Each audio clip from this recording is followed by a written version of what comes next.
Hey, all you gamblers, sports addicts, and overall degenerates. You're listening to the Angry Degenerate Podcast, your one-stop shop for sports hot takes and primo gambling picks. And now, the voice behind the laugh heard round the world, the Angry Degenerate. And welcome to the Angry Degenerate Podcast. I am your Angry Degenerate, Michael Alexandre. Thank you once again for joining me now on episode 14 of the podcast. This past week, I actually did 2 episodes. I did an episode 13 that was released last Friday, and I actually did one that was released on Monday, what I titled episode 13.5. I'll be doing those little small episodes, the 0.5s, I guess, from time to time when there's like breaking news that comes out, like there was this week. I only release this podcast once a week, typically on Fridays, sometimes early Saturdays, depending on my work schedule. And you know, when you only do a podcast once a week, and then you go into the weekend, a lot of news breaks, especially this week, you know, especially with football season coming up, a lot of things are going to come on by. So I think I'm going to start doing a reaction episode to the football weekend on Mondays. But this past week, I also was once again part of the Sports Corner as part of the ASAP All Sports All Plays network with my co-host Greg the Keg. We discussed the world of sports, particular baseball and football, and UFC Fighter pay, which I, by the way, will touch on this episode. So I will be on the Sports Corner every Monday at 8 p.m. Pacific Standard Time. You can find my live stuff on YouTube Live, on Facebook Live. It also streams live on Twitch, and you could also see it live on Roku. That is a new component. But for today's episode of the podcast, I'll be touching on the Major League Baseball races now that we are in September. I will also touch upon UFC Fighter pay, like I alluded to earlier. I will also touch on the NFL now that the 53-man rosters are set. Lastly, on my topics of the week, I want to touch a little bit on Cristiano Ronaldo and the record breaker that he is and the record that he broke this week. And then, of course, I'll have my dumbasses of the week and my picks of the week. Last week, I was 2-2, which isn't great, but it isn't bad. It could be worse. But let's get to the topic of conversation, folks. The MLB races. Tampa Bay, the Rays, they're sort of running away with the East. The Yankees are 7 games back. But for all intents and purposes, that division, unless the Yankees go on a hot streak and the Rays go on a cold streak, which I don't expect to happen. I think there's like 28 games left in the season. But the Rays are running away with the AL East. Boston's sitting pretty in third when they had the best record in the American League at one point in time. They have fallen back to the pack. They are now fighting for that wild card spot, that second wild card spot. But as it stands right now, the Yankees and Red Sox have the 2 wild card spots. The A's are actually the ones that are fighting for the wild card. They are 1 game back. Can you imagine the Yankees and Red Sox in a 1-game playoff at Yankee Stadium?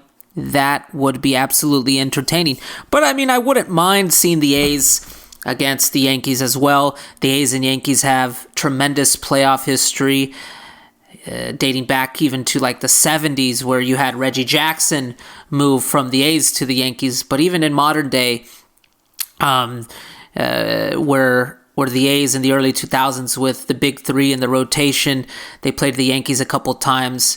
And the Yankees, of course, won, but the Derek Jeter with the flick at the mound, getting Jeremy Giambi out at home plate is a highlight that you constantly see on MLB TV as one of the greatest plays of all time. So the A's and the Yankees also have a great playoff history. The A's kind of did something out of the ordinary. They actually went for it in this trade deadline. They traded for two guys in Josh Harrison and Marte that are on expiring contracts. That's something that Billy Beane typically does not do. But the A's are only 1 game back.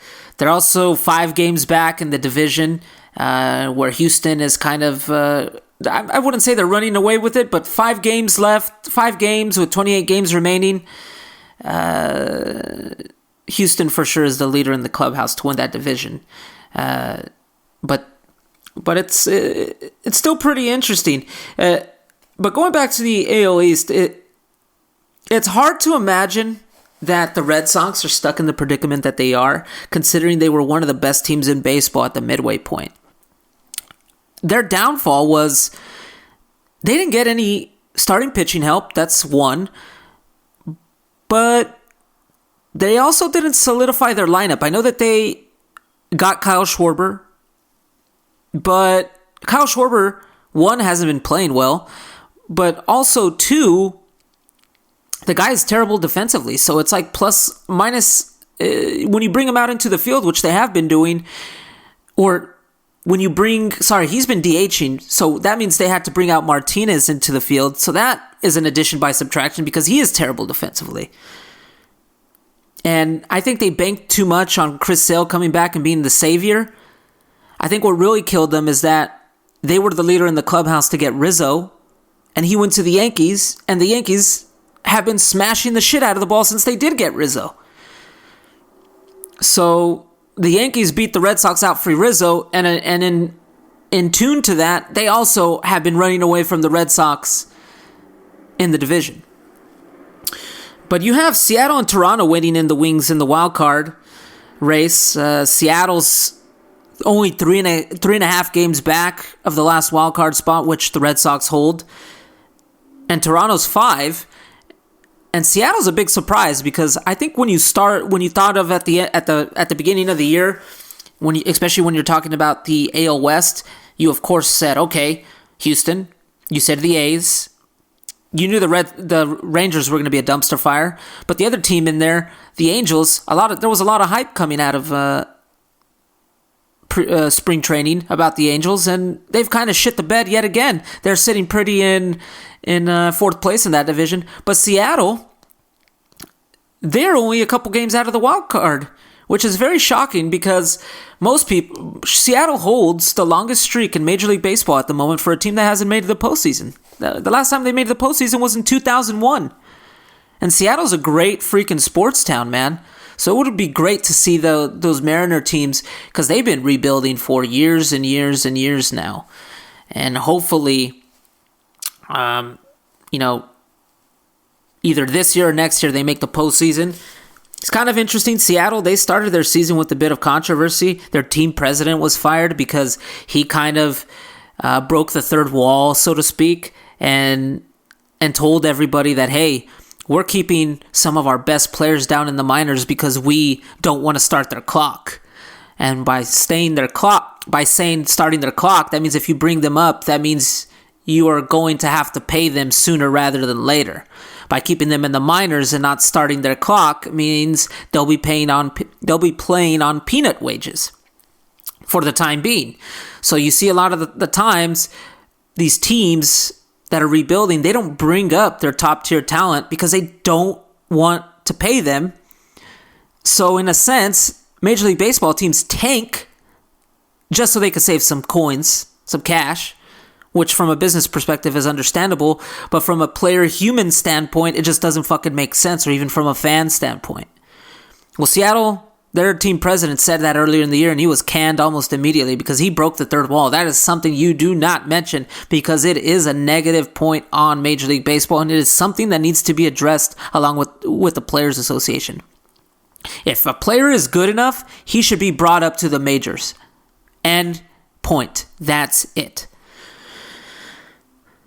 Going to the AL Central, the White Sox are kind of running away with the Central. There really hasn't been much competition all year. They're like 10 games up on the Cleveland Indians, who have like the second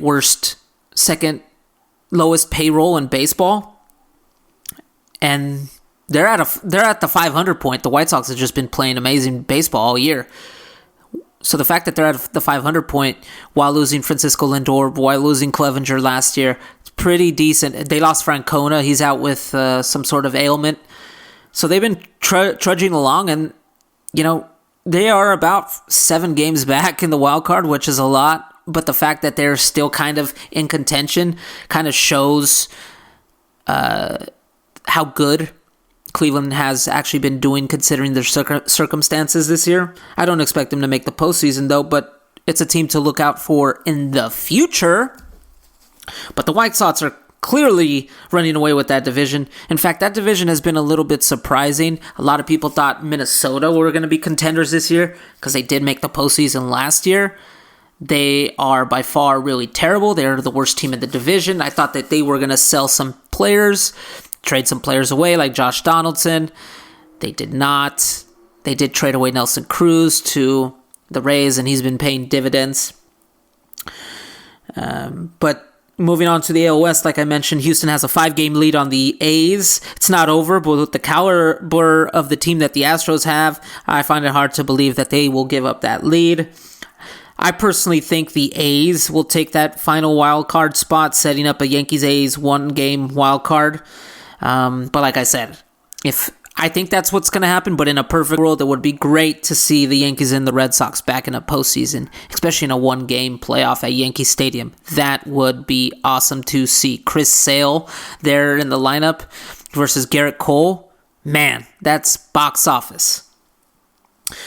Moving on to so at the moment, to recap the American League here, you got Tampa Bay kind of running away with the AL East. They're in prime to be in postseason position. You got the Yankees probably going to win the wild card, and then you have a battle between the Red Sox and A's for that second wild card spot. In the AL Central, you got the White Sox making the postseason, and in the AL West, you have Houston most likely winning that division. Going to the NL, the NL East is still up for grabs. Atlanta has a 2-game lead on Philly. Philly has been on a kind of a hot streak as of late. The Braves were on a hot streak, and then they faced the buzzsaw that is the Los Angeles Dodgers, which I will get to them in a second. But yeah, the Braves have been kind of on a hot streak since the trade deadline. They got Jock Peterson in there. They got Adam Duvall in there. They made a trade for Stephen Vogt to solidify the bench. They got Jorge Soler, who just 2 years ago hit 40 home runs. They did lose Acuna to injury, but it doesn't. And Freddie Freeman has, had a scorcher of a second half of the season, which it seems like he's primed to win another MVP if things go well with the Braves. But Philly's just right there. They're only 2 games out. They haven't made the postseason since 2011. They've been spending a shit ton of money on that team year after year. They brought in Joe Girardi. So Philly's been craving postseason action. They have Bryce Harper. They have a very talented squad, but for one reason or another, a lot of people gave Gabe Kapler a lot of shit from when he was the manager with the Phillies. But if you look at the Phillies' record with Gabe Kapler and without Gabe Kapler, and with Joe Girardi, they're pretty almost identical. So I don't think the manager position is an issue there. I just think the balance of the team is fucked up there. I think they're great offensively, and they just don't have any pitching to show for it. I know the Mets are only like 5 games out, but for all intents and purposes, the Mets are out. I'm calling it. They've been absolutely putrid since the trade deadline. And I know that on my trade deadline special show, I said, anytime you can get a player like Javi Baez, that is a win for your team, which the Mets did. Well, guess what? Javi Baez got injured, and he has not been hitting now that he's back. And just that New York Mets team hasn't been hitting at all, especially since they signed Francisco Lindor to a $300+ million contract over the course of 12 years. It's been a catastrophic failure on the offensive side of the ball, which is kind of shocking because you look at the players in that lineup, Conforto, you look at Baez, you look at Lindor, you look at the home run derby champion. I mean, it's Alonso. You would think that they would be hitting the tar out of the ball, but no, it was their starting rotation that was holding them up. And even then, now that DeGrom went down, they've been kind of faltering. So you see the Mets now are 5 games out when they had the division lead for the most part for the first half of the season. Kind of similar to the downfall that the Red Sox saw. But I think the Mets' downfall was more catastrophic because it is in New York, and you know how New York is. And by the way, the Mets have this crazy fucking Steinbrenner-like owner who always goes on Twitter and just rants and raves about his team. I wish Twitter was around when George Steinbrenner was in good health, because that would probably be a very similar aspect. But yeah, this guy, Stephen Cohen, he's like a hedge fund, rich dude from New York, longtime Mets fan, bought his boyhood team, wants to see them succeed, and they're not succeeding. So it's kind of like seeing a child putting on a tantrum on Twitter after every loss. And the players are somewhat reacting to it. I mean, I saw something this week where, you know, when Lindor and Baez hit home runs or they do something good or drive in a run, they kind of put their fingers down, kind of booing the fans. Really, really interesting. The Mets are always a dumpster fire, no matter what happens with that organization. It just seems. But I think with this new owner, this is his first year in there. I think he's gonna. Being that he's a hedge fund guy, smart guy, he's going to analyze the situation. There's been a lot of controversies actually in the front office surrounding the Mets this year. They had a fucking creeper spying on women. They had a guy in Mickey Callaway who I think was part of he was a pitching coach who got fired because I think he was beating his wife or something. I don't quite recall, but there's just been a lot of weird things going on with the Mets this year, but it kind of was hidden when they were first in their division. Now they're third, so now you're seeing the Boo Birds come out. But I think Stephen Cohen will analyze the situation, and he has money to spend, and they're in a big market. So I'd imagine that he wants New York, the Mets, to be competing up there with the Yankees in terms of media coverage, and I think he's going to take on that role of like the Steinbrenner of New York now that the Yankees are kind of not still owned by the Steinbrenner family, but they don't spend like they used to. Moving out of that, we'll go to the Central, the NL Central. Milwaukee is doing very well. In fact, they're in the midst of a 4-game series as of this recording against the Giants, and they've beaten the Giants at Oracle Park 3 games in a row. Close games, but they've been pitching really well. Their bullpen's fantastic, and they have timely hitting. They're running away with the Central. The Cardinals are in second place. I think the Reds are in second place. They've been a bit of a surprise. I don't think anybody had them penciled in right now as the second wild card team over the Padres, but that is where we are at the moment. I think the Cardinals, along with perhaps the Angels and the Padres, have been the biggest disappointment of teams in baseball. The Cardinals, once they got Arenado, everybody was penciling them into the postseason, and they are far from there, especially in the division. They're sitting third in the division. They're still competing for the wild card, though. I believe they're 2.5 games out of the wild card, of the second wild card position, which the Reds hold at the moment. The Reds hold the wild card spot only 0.5 games ahead of the Padres. So as of this recording, the Padres are not in postseason position, which if you heard ESPN, if you heard any of these podcasts, everybody was sucking the Padres' dick. And now they're just the regular fucking Padres that we've known for years. A mid-tier, mid-level organization who just doesn't have a winning culture or a winning fan base. I mean, they have very exciting players, don't get me wrong, but the Padres are one of those teams where I have to see it before I believe it, and that's what I said coming into the season, and that is what happened. Just because you buy up all these players and put them all together on a team doesn't mean you are going to win. Baseball is a luck game. It's a marathon. Injuries happen. 1 week you're hot, 1 week you're not. Padres started off the season hot. Now they're not. It's very baseball's a marathon, and when you're a team like the Padres who doesn't have a winning culture or or it's just not a winning organization, it's very hard to get over that hump. But I still have full confidence that they will probably supersede the Reds at some point in time and probably have that last wild card spot, and we'll probably see the battle between the San Francisco Giants and the Padres for that one-game wild card at Oracle Park. Which brings me to the NL West. The Dodgers, for the first time since I believe April 25th, have taken over first place in the NL West over the Giants. The Giants are now 0.5 games behind. I think it was 3 weeks ago that the Giants actually were 5 games up on the Dodgers and were sitting pretty.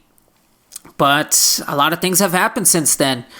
I knew once the Dodgers made that trade for Scherzer and Trey Turner that it was going to be very difficult for the Giants to sustain their level of success that they had from April all the way down now to September. The chickens were coming to roost, and they have now come, the cream always rises to the top. And the Dodgers have risen to the top, and that's just the way the game is. The Giants have been the biggest surprise in baseball this year. I don't think it's even close. I think the Giants have been the biggest surprise in a couple years because damn near everybody had them pegged as a clear third player in that division with a losing record. A lot of publications, even your sabermetric publications, your Fangraphs, your baseball references, had the Giants at 77, 78, 79 wins. Up until yesterday, the Giants had the best record in baseball and had the best record in baseball for quite some time now.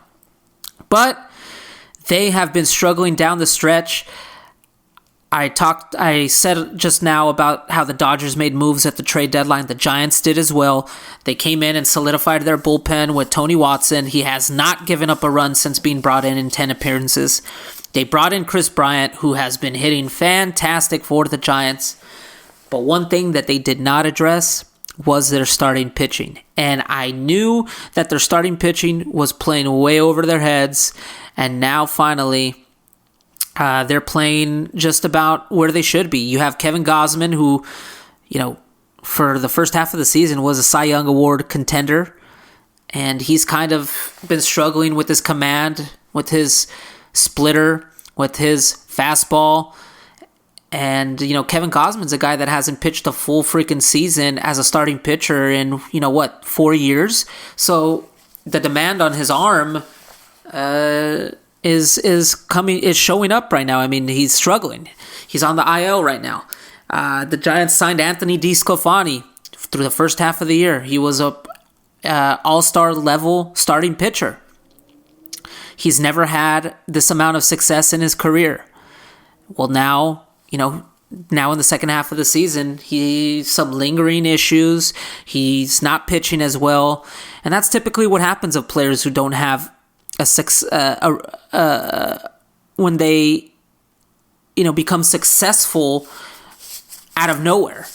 And that's what happened with both of those guys. The Giants have, to their credit, have flipped these guys into good Major League Baseball players, because when the Giants got them, they were mid-level to lower tier starting pitchers in baseball. In fact, for Kevin Gausman, he was in the bullpen. He was like a high thought of prospect that went into Baltimore, shit the bed there, and never became the guy that he was expected to be. Now he kind of became it with the Giants, but now because he hasn't pitched, his arm is not used to pitching so much. His arm's kind of tailing off now towards the end of the year. And then of course the Giants signed Alex Wood. He's been kind of so, but right now he's on COVID IL. Johnny Cueto, the old timer, has kind of been not even mid-tier. He's been a lower level starting pitcher, kind of a 4th, 5th guy in the rotation, but he's been injured and he's been on the IL. So they just don't have depth right now at the starting pitching position. They only have 2 pitchers in their rotation at the moment, and they're going to be reliant heavily on their bullpen. And when you're playing down the stretch like that, it's a recipe for disaster. And the Dodgers have just been playing amazing since the deadline. I mean, it just seems like they win every damn game or have won every damn game. I know that they lost a couple games against the Rockies and that type of stuff, but the Giants just haven't been able to gain any ground, and they're struggling, and right now is not the time to struggle. Regardless of the point, the Giants have superseded expectations, which is unlike another team here in California, San Diego. San Diego has been the biggest disappointment this year. Outside of the amazing games that they got against the Dodgers, they're 13 games out and fighting for their playoff lives against Cincinnati, who also have been a surprise, but not quite a surprise like the Giants. San Diego has by far been the biggest disappointment. Their fans earlier in the season were unbearable and annoying, and I'm glad that they're coming back down to earth, because we do not need another team in California with annoying fans. And I'm talking to you, Dodgers. But yes, going back to the Giants real quick, time is not on their side. There's about 27 games left in the season. Now, the Giants do play the Dodgers at home at Oracle Park for the last time this season, this weekend. If the Giants take 2 out of 3, maybe hope is all well and good in this world. But even then, it's the long game, and the Giants still have a lot of matchups against the Padres to end the year. And I just find it really hard to believe that they're going to hold on to that division lead. And I think the Dodgers, like I said, the cream rises to the top, and the Dodgers are clearly the top tier echelon of Major League Baseball at the moment.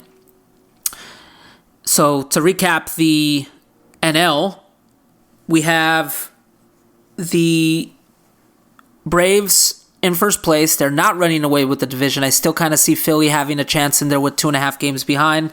But it just kind of seems like that 2.5 games kind of seems like 10 games, because I just don't have the confidence that the Phillies will make the postseason this year. But, maybe I'll be wrong.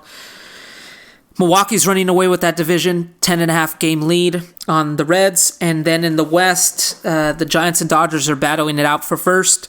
But I fully expect the Dodgers to run away with it, and I fully expect the Giants to be the number 1 wild card, have the wild card at home. And then you have the Padres versus the Reds, who will be battling it out, with St. Louis and Philly kind of 2.5 games behind, lingering there. But for entertainment purposes, I think it would be great to see the Giants and Padres. From a fan perspective, I would love to see the Giants versus the Reds. But regardless of the point, in a 1-game playoff, anything can happen. And that's it for my baseball talk. Moving on. UFC Fighter pay. One of the hot topics in the world of sports at the moment. UFC Fighter pay has been a huge topic of conversation lately. You've had several fighters like Cheyenne Bays, who's not a household name, but man, she's hot. Side topic. She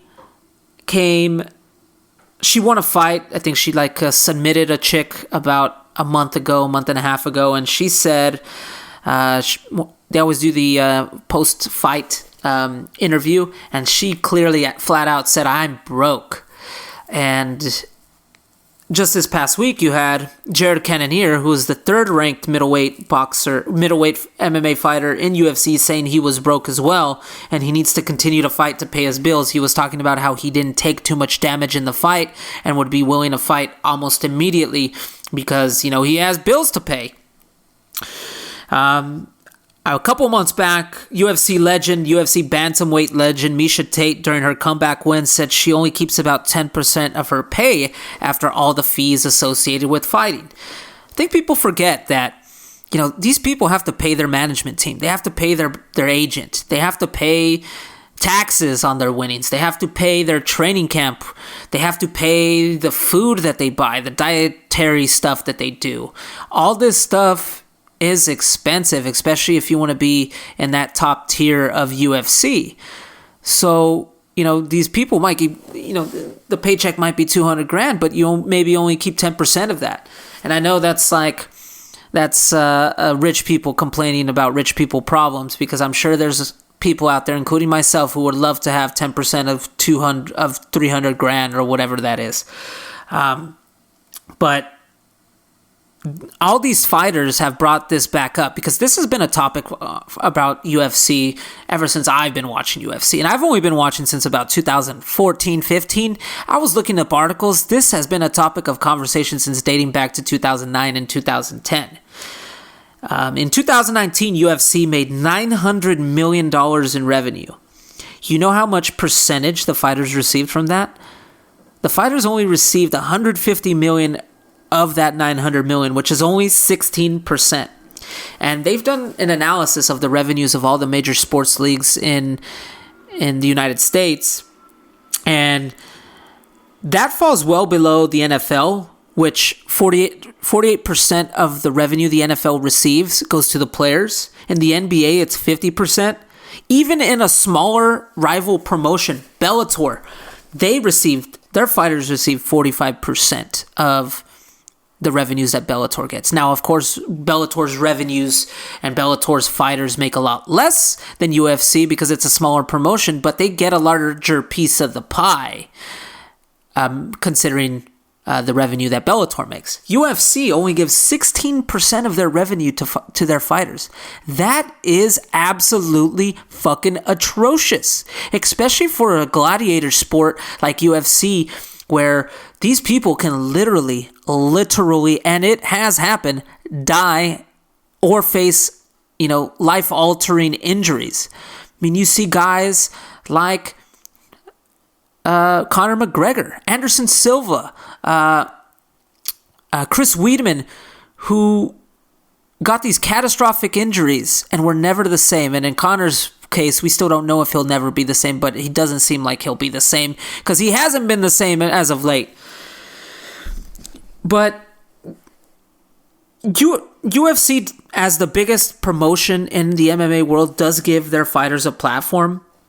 But the shitty part is UFC controls them to the point that they can't even seek out their own sponsors like they had in their past. In the past, UFC used to allow them to wear, Jimmy John's or, Burger King promotion on each fighter's trunks. Nowadays, they have an exclusive agreement for their apparel with either Reebok or now it's Venom.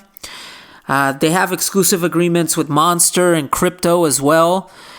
And, the UFC fighters do get a cut from these companies, but it's not the same amount of cut that they would get if they just sought these things out on their own. It's the cut of these things is being mandated by the UFC. It's being given to them. These guys could probably make more money if they sought out sponsors on their own, but UFC is prohibiting them because UFC wants a big piece of the pie from these big sponsors. Dana White is the problem with all this. Dana White is a loudmouth, coke-sniffing bitch. And he needs to pay his fighters more. He needs to stop worrying about the little basement-dwelling trolls who are stealing his fight. Because that's something he loves to worry about. He needs to worry about paying his motherfucking fighters. The people that are making him rich. Say what you want. You should not be top 10, top 5 or top 10 in the world in anything and have to have a second job.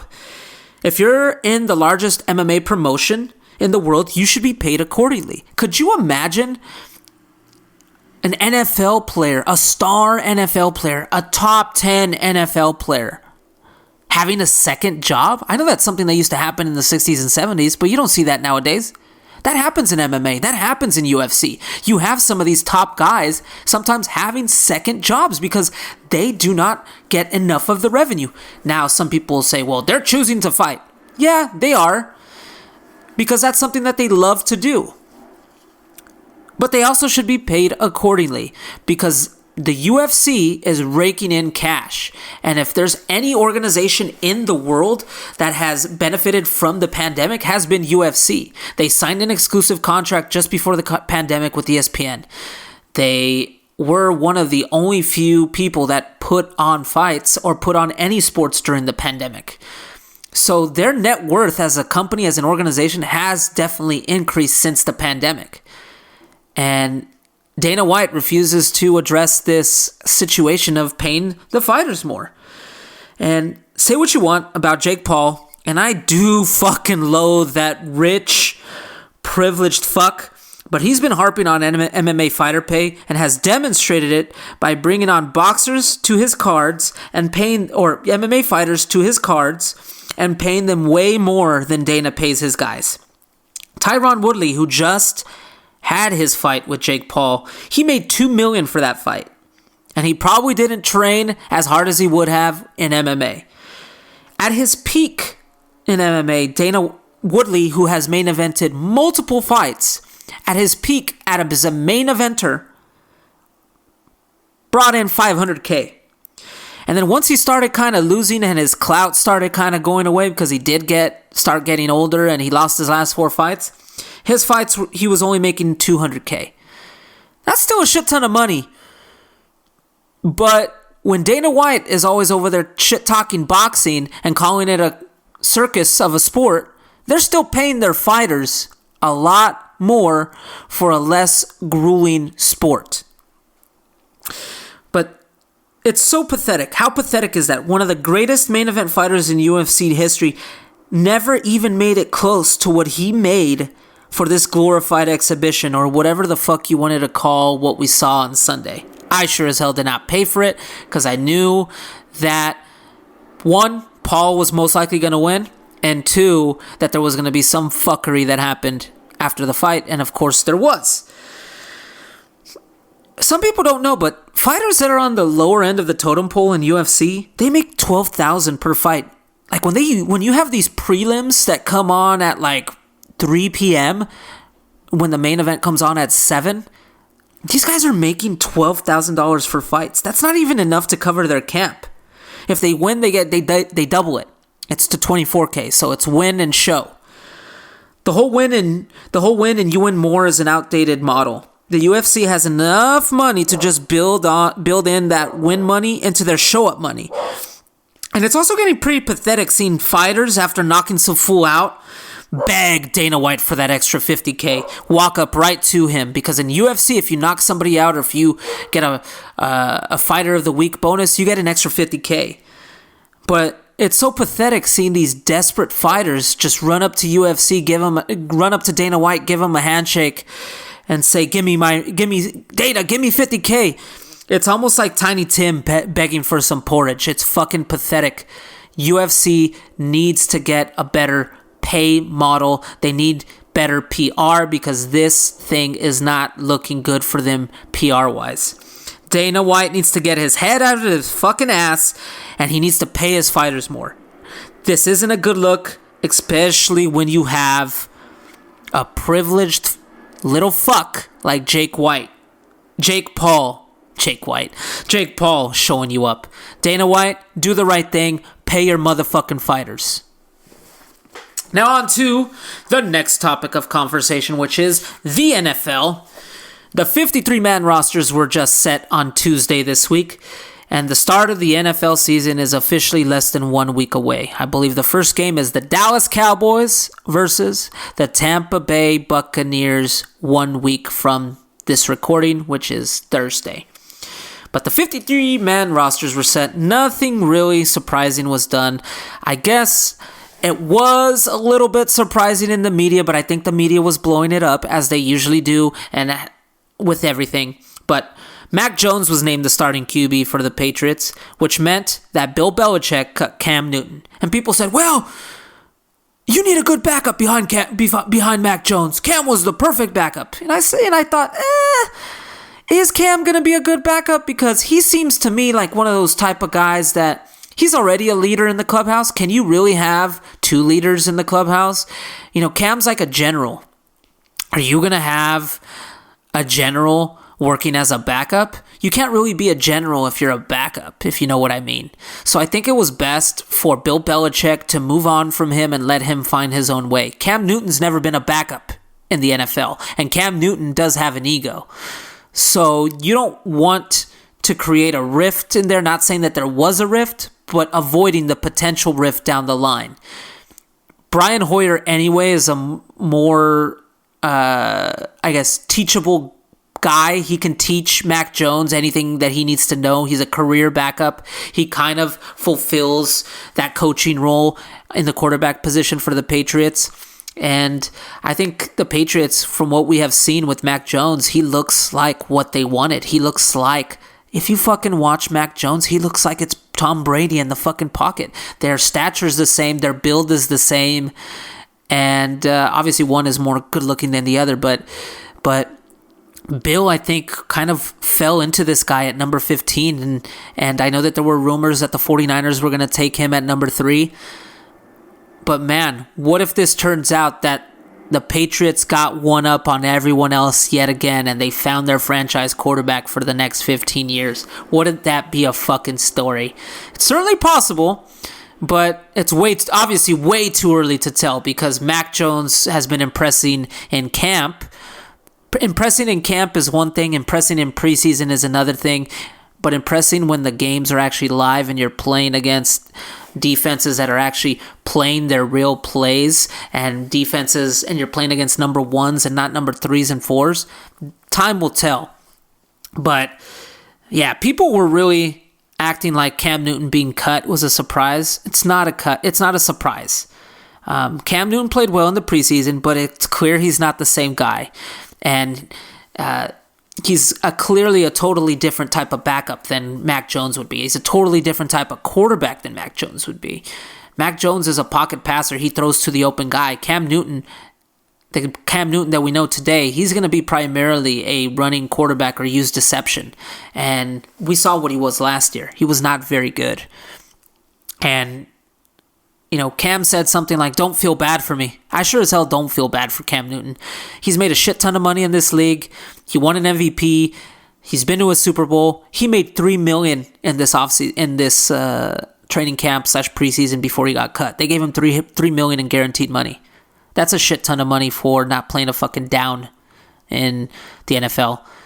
And now, I think Bill Belichick even did him a favor because now he could just sit back and wait. Maybe a quarterback starts tailing off. Maybe a team like the Washington football team or the Miami Dolphins or one of these teams with kind of subpar starting quarterbacks. Maybe he'll be waiting in the wings to, come in there and take over their job. Who knows? I think Bill did him a favor, but I don't think Cam did himself a favor. Because while it wasn't I guess it technically was his fault because he should have been a little bit more careful. Cam is not vaccinated, for you out there that don't know. Cam Newton is not a vaccinated player, which is fine. There's a lot more restrictions with unvaccinated players. But one of the restrictions is, you have to get tested for COVID damn near every day, and you have to get tested at approved facilities. Cam got tested when he went away from camp at an unapproved facility, and guess what? That put him into COVID protocol, which meant he had to miss about a week of training camp. That, I believe, is what solidified Mac Jones as a starting quarterback of the New England Patriots. So in the end, Cam Newton had no one to blame but himself. He knew the game. He knew the rules. He went to maybe it was a confusion. He went to another provider. It's one of those weird rules that you just have to abide by even though they're stupid. But he didn't abide by the rules, and Bill reports out there were that Bill was not happy about that. But regardless, I think the players knew. I think the players are with these guys at all times. They know who's better than who. And I think they saw that Mac Jones clearly was better to be the starting quarterback week 1 for the New England Patriots than Cam Newton. And that's what happened. But if you look at that division now, to be honest, pretty interesting. Tua with the Dolphins, although there is some rumblings that they might trade for Deshaun Watson. So what does that really say about Tua if the Dolphins are willing to trade the farm for a guy that may or may not be in jail in a couple weeks?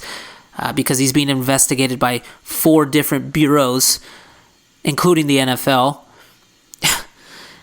You have Josh Allen with Buffalo, you have Zach Wilson with the Jets, and now you have Mac Jones with New England. Those are 4 young starting quarterbacks in that division. Buffalo by far is the leader in the clubhouse to win that division. I think Zach Wilson I think the Jets are going to struggle this year, but as long as Zach Wilson shows some progress and some good stuff, I think that'll be a success for them. But looking at the draft this year, it looks like all the QBs drafted in the first round will all have their chances this year. I mean, I believe Trey Lance will eventually make his debut, whether it be as the starting quarterback or as kind of this pseudo Taysom Hill type player where he comes in on some downs and and maybe they flip-flop him and Jimmy G depending on the situation. That's kind of what we saw in that preseason game with the 49ers, but that'll be very interesting. But knowing Jimmy Garoppolo, he's due to get injured. I think Jimmy Garoppolo will be on a short leash, but I do think, he obviously will be the starting quarterback for the 49ers, even now that, Trey Lance is gone for the next week with the finger injury that he suffered in the third game. Same thing with Chicago. Andy Dalton was named the starting quarterback, but by far he probably has the shortest leash of them all, especially with Matt Nagy and Ryan Pace probably fighting for their jobs this year. I think once the Boo Birds come out there at Soldier Field, I think they'll put in Justin Fields, which I believe they should. I think you might as well get the guy some experience, see what he has. He's way more talented than Andy Dalton. Andy Dalton is not even the Andy Dalton from 3-4 years ago. He's regressed so much.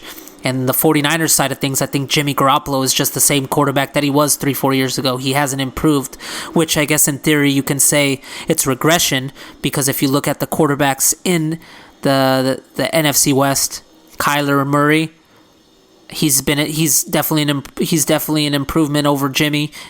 The Matthew Stafford is definitely an improvement over Jimmy. And then Seattle obviously has Russell Wilson. So Jimmy has stayed stagnant and the other teams have improved their quarterback position. That's bad for business, which is why they drafted Trey Lance. And, a few quick more things real quick. Now, I know that the 53-man roster is set, but, I promise I'm not a Raider hater. Kind of am, but one thing that popped out at me, because like I said, there wasn't really many surprises in the cuts, but John Brown was cut by the Raiders. Mayock and Gruden paid him $3.5 million in guaranteed money. And they paid him $3.5 million in guaranteed money knowing that they already have Ruggs in the building, who was their number 1 overall draft pick last year. And they hope that he, isn't a bust like everyone in the world is seemingly projecting. They have Bryan Edwards, which is a guy that they also drafted last year in the third or fourth round, where, he's been a hype train last year. He was a hype train this year. Let's see where he goes. He didn't perform much last year due to injury, but let's see what happens there. So he's their clear number 2. And then you have their Hunter Renfrow, who's their kind of third wide receiver there in the slot.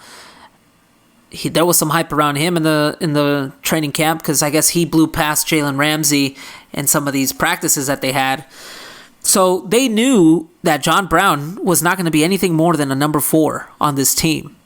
And they still gave him $3.5 million in guaranteed money. I know I just talked about how, I don't feel bad for Cam because he got $3 million in guaranteed money, but Bill Belichick has a history of winning. The Raiders don't have a history of winning, so you can't get away with moves like that without it being noticed.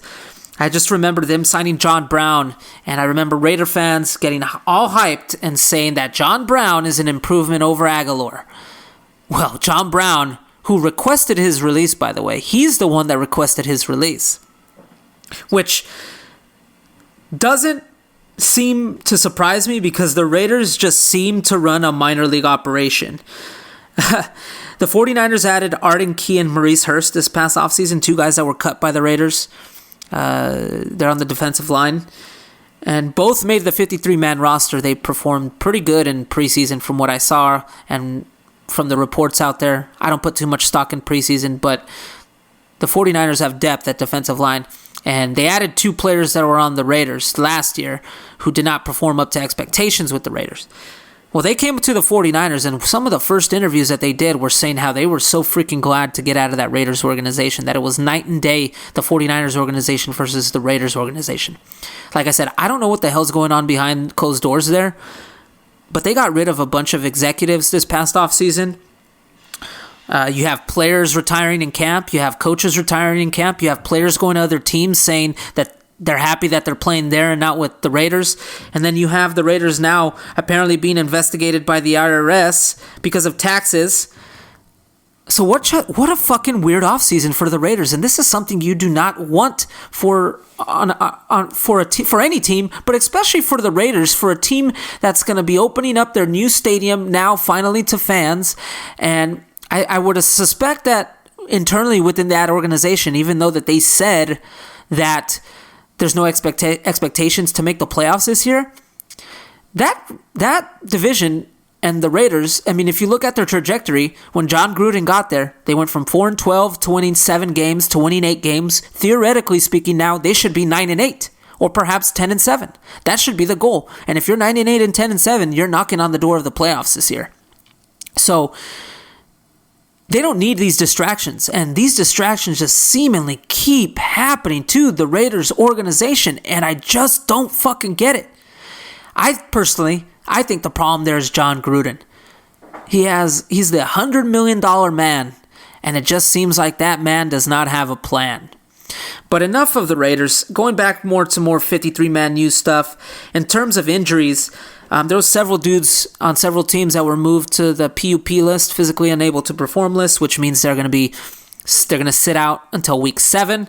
You saw Stephen Gilmore with the Patriots. That's going to hurt them on the defensive side of the ball. He's like one of the best at his positions. And then you have David Bakhtiari, the left tackle, the blind side, who protects the blind side of Aaron Rodgers, is out until week 7. He just signed a big, massive contract as well.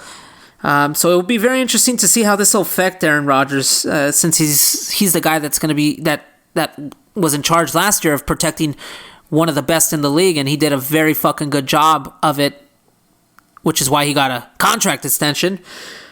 But with football beginning next week, I'm going next week to do a division by division analysis. I know I kind of started it with my podcast when I first started this podcast, and I didn't know what the fuck I was doing. I know I started my first 3 episodes doing a division by division analysis in fucking May. Who gives a shit about May?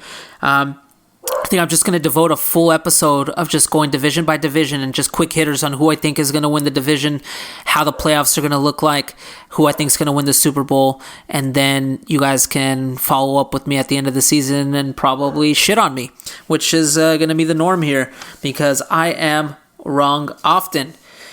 Now, quickly, I wanted to quickly touch on Cristiano Ronaldo.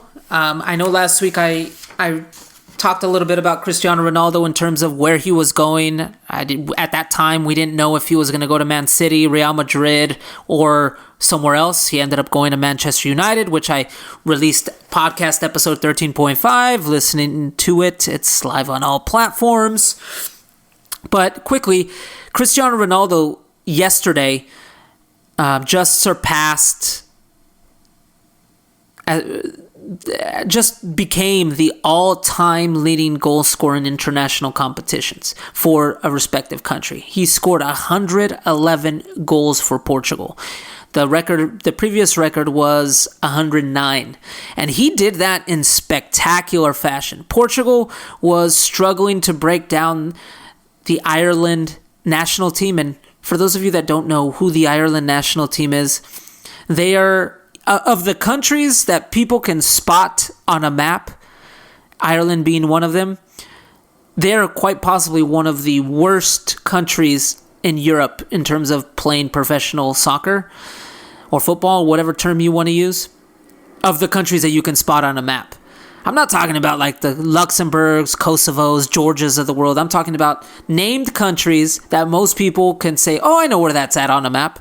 Ireland sucks. And Portugal was struggling to break them down, and Cristiano missed a penalty earlier in the game, which would have beat the record at 110, and he, towards the end of the game, in the 89th minute, he scored a header to tie the game at 1-1 to bring Portugal level, and then in the 96th minute, with about 10 seconds left on the clock, he scored another header to go to 111. He took his shirt off, did his whole "see" thing where he twirls and took off his shirt, got a yellow card, is going to miss the next game. But it was spectacular to see, man. And this is coming from a guy, I have probably seen every single one of that man's goals for Portugal. I kid you not. I have probably watched every single Portugal game since about 2004. For those of you that don't know, I'm a first-generation American here. My folks came from Portugal. When I was little, I didn't get the concept of soccer. I wasn't a fan. I enjoyed football and baseball. And then Portugal had this run in Euro 2004 where they made it all the way to the finals. And I started watching soccer with my dad. And ever since then, because I saw how passionate my dad was about it, and ever since then I became a fan, and I became a fan of the Portugal national soccer team. And around 2004 is when I started watching, is roughly around the time that Cristiano Ronaldo started making his claim with the national team as the new up-and-coming 17-year-old. And, I kind of have grown as an adult watching this man play. It kind of seems weird to say this. And I just remember watching these games with my dad and the good memories I had. And it always gives me memories. Because now, my dad passed away in 2015. And one of the memories that I hold dearly to my heart is, spending time. My dad taking me out of school to watch a random friendly between Portugal and Belgium. And, just those things happening. And Cristiano passing that record it kind of hit home. I was like, man, I've been following this guy's career. I've been following this guy's career since I was a kid and since he was a kid. And watching those games with my dad. When Portugal won the Euro Cup in 2016, it was one of the biggest sporting moments, I guess, as a fan that I've ever witnessed. One, because it was the first tournament that I watched by myself since my dad passed away. But two, because Portugal finally won an international soccer tournament. It was amazing, and I almost say that it's my dad watching from above, and he kind of was throwing the ball around, and he let that goal come in from Eder in against France in the extra time. But where I'm getting at here is, Cristiano Ronaldo doesn't have much more time left with the Seleção or just playing soccer in general. I think he said yesterday he wants to have 3-4 more good years, which would put him precisely at around 39, 40 years old. He has 2 more years left at Manchester United. I'd imagine after this World Cup in Qatar in 2022, that'll be his swan song for the Seleção. Hopefully it's a World Cup title. I'm not holding my breath because Portugal has been struggling as of late since Euro 2016. But where I'm getting at here is that Ronaldo passing that record is an amazing achievement for the nation of Portugal. It's a small little fisherman country with 10 million people. The fact that the best player in the world, or one of the best players of all time, I don't know who you want to rate. There's Messi, there's Pele, there's Maradona. But Ronaldo's up there, and just to be named in that company is such fantastic news for a country like Portugal, who, Portugal is one of the lower tier European countries you can probably say. It's often overshadowed by France and Spain in terms of the economy, in terms of tourism. But Portugal, is a fighting nation. It's a small fighting nation of people who, Portugal was a country that up until the 1970s was ruled by a dictatorship where they didn't allow the people in their country to be educated and or speak. So it delayed the progress of the country for years. And you're seeing that still today, where they're still not as economically advanced as some of the other European superpowers for those reasons. They're still playing catch-up. But the fact that you have a guy like Cristiano Ronaldo holding the mantle as one of the best, most richest athletes of all time, and he's always so passionate about playing for Portugal and being Portuguese, that has my respects. And I don't think we'll ever see a player of his magnitude for quite some time, for a long time. So enjoy it while it lasts. Enjoy the ride. I've been enjoying the ride, and I'm not looking forward for it ending, but I know it's going to end soon. But yesterday, man, it was kind of like, I'm not going to say it was a tearjerker because I did not cry, but I stood there and I just said, wow, this just really happened. And, congrats to Cristiano Ronaldo on a magnificent achievement for the game of soccer. Now moving on, my dumbass of the week. The first step to recovery is admitting you're a dumbass. The Angry Degenerate's Dumbass of the Week. My dumbass of the week is the dummies of the dummies. ESPN. How oftentimes in our fucking history have we seen ESPN do flub after flub or fail after fail? We're talking about Monday Night Football crews that have been absolute shit. Tony Kornheiser, Jason Witten, Booger McFarlane. The list goes on. ESPN, once again, shit the bed this past weekend. They were involved in a massive controversy regarding an Ohio football team, high school football team. They let a fake high school in Bishop Sycamore play against the nation's best as part of a high school spotlight game on ESPN. They played against a Florida school called IMG Academy that consistently puts out NFL talent. And I watched bits and pieces of the game, and you can clearly see these players at IMG were massive. Like, these guys are ready for D1 football playing at Alabama. And ESPN does these games every year. They want to have two top-tier teams play against each other as like a showcase game for the pros or for college. Well, the kids that they played against, man, they look like they were they played for my high school. Like, they look shitty, small, unathletic. Well, guess what? They lost 58-0, and it was clear that they did not have any D1 talent on their roster. That brought questions. So people on the internet, as they usually do, started to do some digging. And Bishop Sycamore claimed that they had D1 talent on their team. People with the naked eye said, there ain't no talent on this team. This is dudes these are kids that are not very good, to be frank. But let's start at the top here of where ESPN fucked up. One, they didn't do their research because the head coach for the team has an active warrant out for his arrest. That's a red flag. So they didn't even do the research on that. The school is listed as an online charter school. And on their website, which is a clearly fake website, and you can go look at it, it shows no mention of educational programs, and their About Us section is completely blank. Whoever did this website did a fucking piss poor job, but whoever was in charge at ESPN to vet this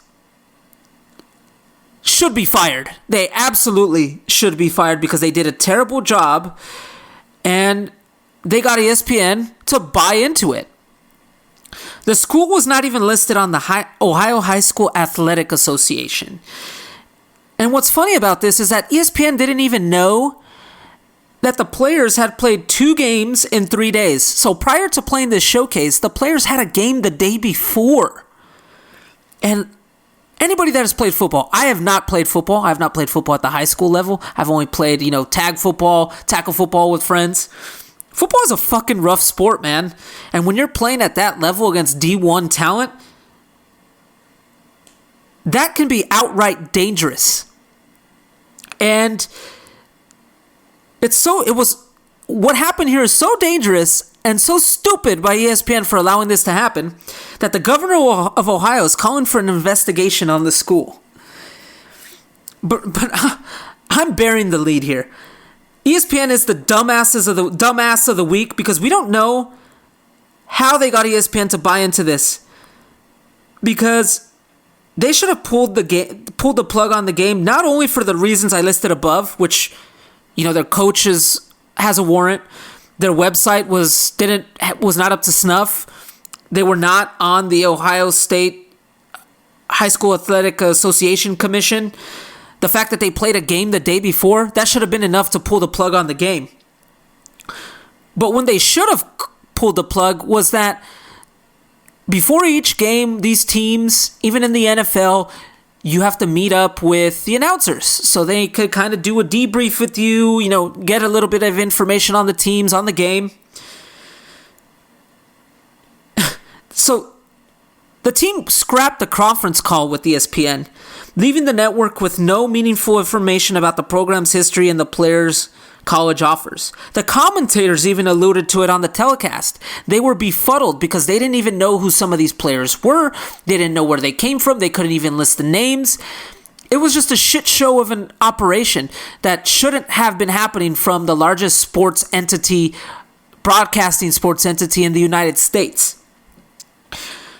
Fucking high schoolers do more research online on a book that they didn't read than ESPN's crack staff team, who's made up of overpaid buffoons who can't simply do a Google search. ESPN, you're probably going to be my dumbass of the week several times this year for some of the stupid shit and stupid stuff that you do. I'm sure Stephen A. Smith will be on my list as well. But you're the dumb asses of the week for being part of one of the all-time catfishes. Well done, Bishop Sycamore. Well done, because you outfooled these overpaid fucking idiots at ESPN. And now, on to my picks of the week. And now, the Angry Degenerates Picks of the Week.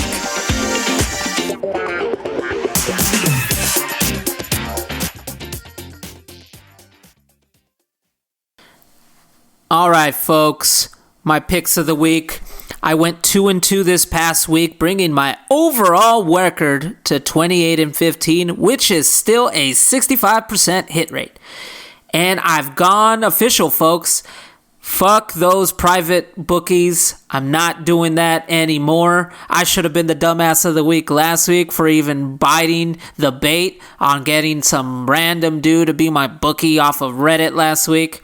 I've gone legit. I'm using betonline.ag as my official bookie. So all the lines that I'm getting are coming off of betonline.ag. These are bets that I am placing on that platform. So if you want to get these correct lines, use it on that platform. But to recap last week, Saturday started off real well for me with Leicester City and Real Madrid taking care of business.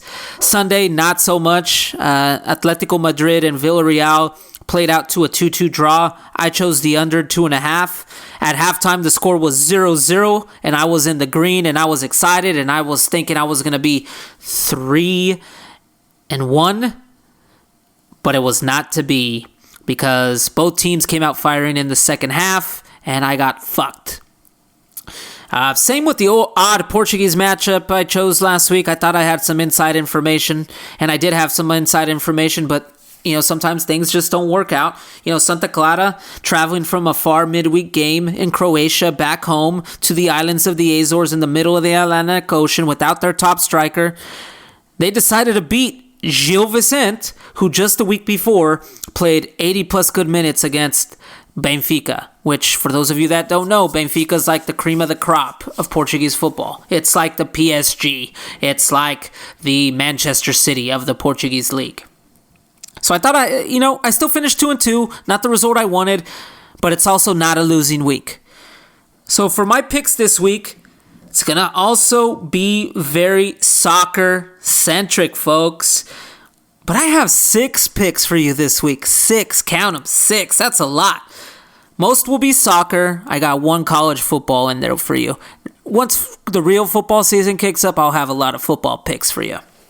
But Saturday, September 4th, I have Austria to defeat Israel at plus 120. Both teams are coming off wins against inferior opponents. Austria made it to the knockout stages of Euro 2020, and Israel just kind of sucks. The one thing that's going for Israel is that they are playing at home, but I like these odds for Austria at plus 120. Saturday as well, going a little bit of college football on you. I really like the line of Clemson minus 3 against Georgia. I know that they don't have Trevor Lawrence or Travis Etienne, but teams like Clemson always have 5-star blue chip recruits waiting in the wings. So I do love that odds at minus 105 for Clemson. Sunday, September 5th, I got another weird World Cup qualifying soccer matchup for you. I got Greece to beat Kosovo at plus 125. These two teams have already played twice. Greece came out winning 2-1, and they also had a 0-0 draw in recent memory. Greece has been pretty putrid as of late, but they can't be this bad, can they, to lose to a team that has only been around for about 5 years? Kosovo has only been allowed to play official matches in the last 5 years. And I believe in those 5 years, they've only won like 4 or 5 times. So, that being said, I think Greece, and they still have some players there in Greece, including their starting goalkeeper who plays for Benfica. I got them at plus 125. Secondly, I have Italy on Sunday, September 5th, to beat Switzerland at plus 110. I think this is tremendous value on Italy, a team that just won the Euro Cup, a team that has not lost a game in about 30 matches, and they're playing away to, granted, a credible opponent who did beat France in the Euro Cup.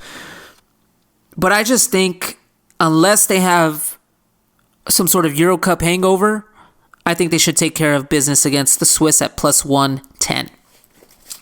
On Sunday, September 5th, another World Cup qualifying match, this time from CONCACAF, I have Mexico to beat Costa Rica at minus 125. Anytime I could get Mexico at minus 125 odds against a team that isn't the United States in that CONCACAF region, I'm taking it to the bank, and that's what I'm doing with Mexico.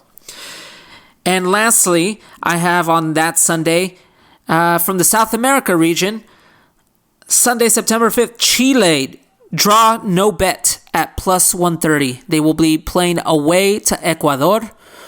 When I look at Chile, I know it's a team on the downside, but they still have some very talented players at their disposal. Ecuador will be playing at home at high elevation, so maybe I'm being a little bit cautious, which is why I'm doing draw no bet at plus 130. So to recap real quick, I have Austria to defeat Israel at plus 120. I have Clemson against Georgia at minus 3 at minus 105 odds. I have Greece to beat Kosovo at plus 125. I have Italy to beat Switzerland at plus 110. I have Mexico to beat Costa Rica at minus 125. And I have Chile draw no bet at plus 130. That is actually 6 bets. I said 5, I think, earlier. It's actually 6. So I'm hoping I come out 4-2. That would be ideal. 5-1. I'll take 4-2.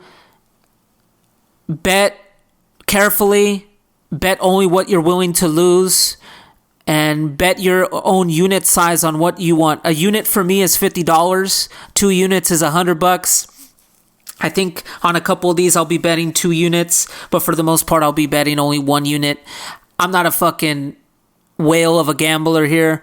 I just like to, play some cash here just to make the game a little bit more interesting. Maybe I'll actually tune in and watch Greece versus Kosovo. Who fucking knows?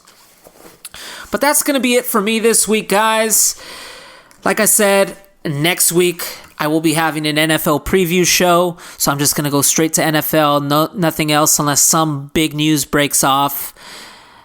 Good luck on all of you on your fantasy football drafts. I know people will be having their fantasy football drafts this week. Some of you have already had them.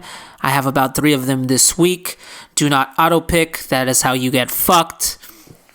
And tune in on Monday once again, to hear me live on the Sports Corner at 8 p.m. Pacific Standard Time, to listen to me and my co-hosts, Greg the Keg and Nate the Great, where I'm sure we'll be talking about some interesting sports topics that happened during the weekend, some college football perhaps, and that's it for me this week. See you all next week. Hey, thanks for listening. If you had a good time, be sure to subscribe to the podcast and leave a review as well. And follow @The_Angry Degenerate on Instagram and TikTok for all the latest updates, hot takes, shit-talking, and of course, some high-quality grade A trolling. Until next time.